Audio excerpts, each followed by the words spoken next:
এই মুহূৰ্তত এটা ব্ৰেকিং নিউজ লৈ অহাৰ চেষ্টা কৰিছোঁ আৰু গুৰুত্বপূৰ্ণ খবৰটো হৈছে অসম আৰক্ষীৰ ড্ৰাইভাৰ পদৰ ফলাফল ইতিমধ্যে ঘোষণা কৰা হৈছে। তেওঁলোকে ৱেবছাইটত গৈ চাব পাৰিব তেওঁলোকৰ ৰিজাল্ট। অসম আৰক্ষীৰ কনিষ্টবল ড্ৰাইভাৰ পদৰ ফলাফল ঘোষণা কৰা হৈছে। এই মুহূৰ্তত শাৰীৰিক পৰীক্ষাৰ বাবে আজিয়েই প্ৰকাশ পাব এডমিট কাৰ্ড। যি ড্ৰাইভিং টেষ্ট আছে আজিয়ে এডমিট কাৰ্ড দিয়া হ'ব 6 বজাৰ পৰা, অৰ্থাৎ সন্ধিয়া 6 বজাৰ পৰা ৱেবছাইটত এডমিট কাৰ্ড লাভ কৰিব। ৱেবছাইটটো হৈছে slprbassam.in গৈ তেওঁলোকে এডমিট কাৰ্ড ডাউনলোড কৰিব পাৰিব আৰু তেওঁলোকৰ ৰোল নম্বৰ আৰু তেওঁলোকৰ ডেট অফ বাৰ্থ দি অন্তৰ্ভুক্ত কৰি তেওঁলোকৰ ৰিজাল্ট চাব পাৰিব। কাট অফ লিষ্টটো ইতিমধ্যে তেওঁলোকে দিয়া হৈছে অফিচিয়েল ৱেবছাইটটোত।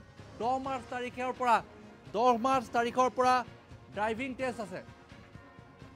যি PST আৰু PET পৰীক্ষা অনুষ্ঠিত হৈছিল শাৰীৰিক পৰীক্ষা, তাৰ ৰিজাল্ট ইতিমধ্যে প্ৰকাশ পাইছে ৱেবছাইটত আৰু তেওঁলোকে সন্ধিয়া 6 বজাৰ পৰা সেই ৱেবছাইটটোত গৈ SLPRB ৱেবছাইটত গৈ তেওঁলোকে এডমিট ডাউনলোড কৰিব পাৰিব আৰু ৰিজাল্ট চাব পাৰিব। এই মুহূৰ্ততে তেওঁলোকে চাব পাৰিব, কিন্তু এডমিট কাৰ্ডখন সন্ধিয়া 6 বজাৰ পৰা তেওঁলোকে ডাউনলোড কৰিব পাৰিব।